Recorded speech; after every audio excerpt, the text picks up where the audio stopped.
Hi again, you guys. I am all over the place with my videos right now. It's kind of nuts. I just got off work, so I filmed before I left for work, and now I'm filming again, and I'm still touching my hair, and now my makeup's not as pretty. And I changed clothes, so at least it's a little bit different. I kind of am addicted to this top, just so you know. I love the sheer um, look. It's really pretty. Anyways, so I want to talk about brushes for a minute. Is that okay? Let's talk about brushes for a minute. I said I might do a comparison video on a crown brush and a MAC brush, and I will be doing that for you. I don't know if I actually ended up telling the story about this, but I'm going to go ahead and tell it to those of you who do not know. I was pretty irritated. I was kind of pissed off because there is a glare right in my head. I'm going to just put my head in front of that lamp.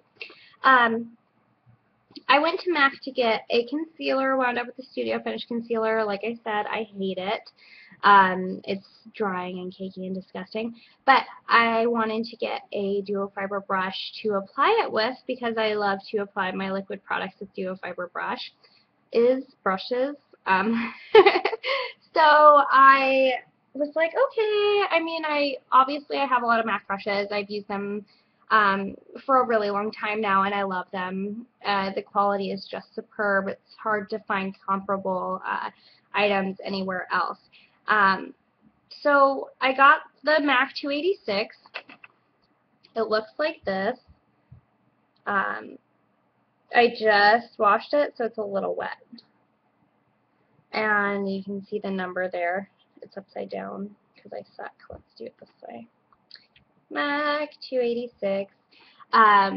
It's, a nice size in comparison to the top of my finger. It's a nice, good size brush. You can use it in the crease with your shadows and blend that out a little bit better because it's not. So you can use it in the crease with eyeshadows, liquid, creams, powder, whatever you want to use it with. Works awesome with cream products.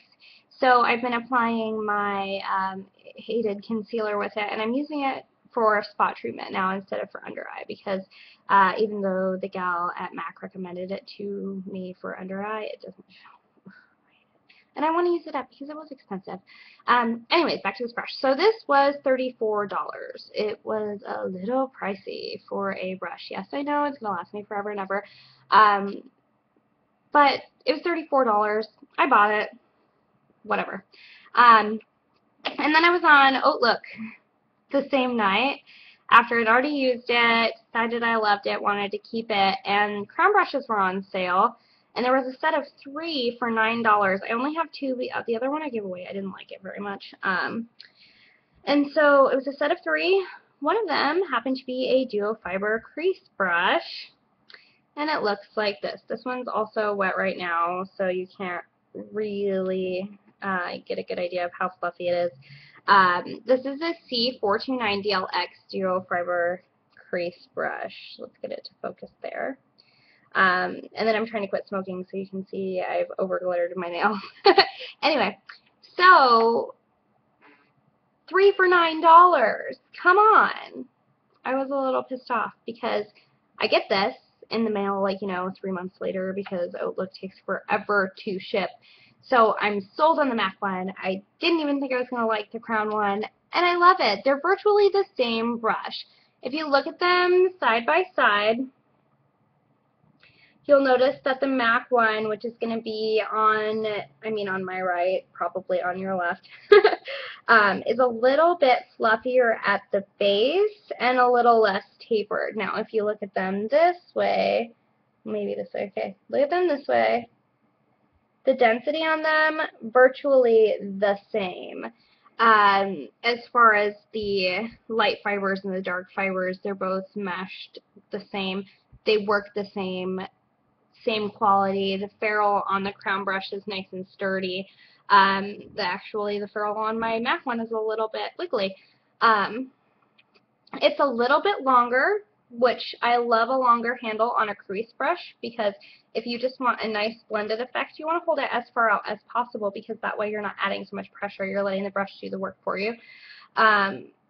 But these are so comparable, and I like that I can have two of them without having to spend the $34, but I wish I would have known that before. I would have gotten two of those for $18. And it also came with the C428DLX. Like I said, the other one, I don't remember what it was because I didn't like it. And this is a duo fiber shadow brush. And it looks like this. And then, try and get my face out of the shot here. I don't know what's going on there. Can we focus, please? I was focusing a little bit. Well, you can see that. It's nice and thinly tapered, so if you take a look at it from this side, you can see how thin it is. It's very wide, but super thin. So it's nice to do cut creases with this. Woo! Because it's right in there, and it's super nice. So yes, I love that.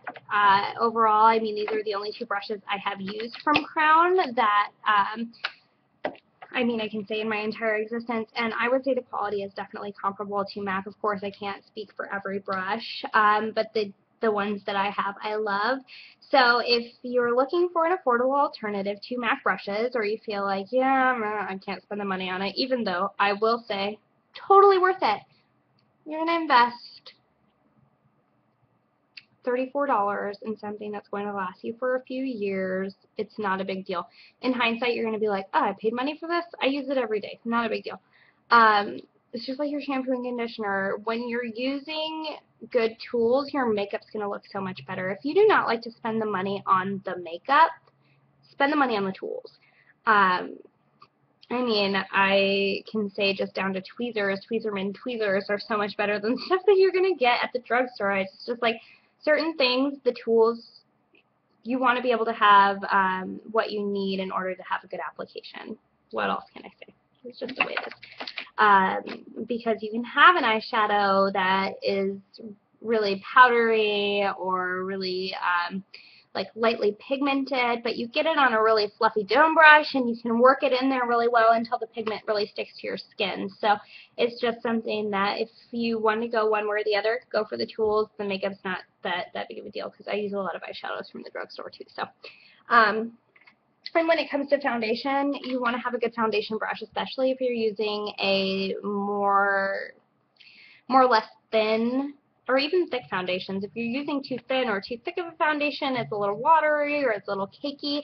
Having a good tool to apply that to your face as opposed to just using your fingers or just using a makeup sponge, the brush really does make a difference. It makes a more blurred effect. Now my foundation has worn off throughout the day. I've been doing a lot of rubbing on my face because I am so tired, but I just wanted to, talk about brushes for a little bit. If you want to know how I clean my brushes or if you'd like me to do a little tutorial on that or a little how-to, I can definitely do that. It's super simple. I have MAC brush cleaners that I use, and then I only use a teeny tiny bit of that to get all of the product off of the brush.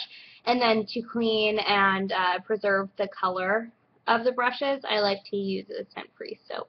And that's all natural, all organic, nothing with any sort of parabens or anything that's going to harm or damage the integrity of the bristles. So I think right now I'm using a Savon one that's just really nice. It's lightly scented, but it's beautiful. And I haven't noticed any shedding, nothing with these Crown brushes, by the way.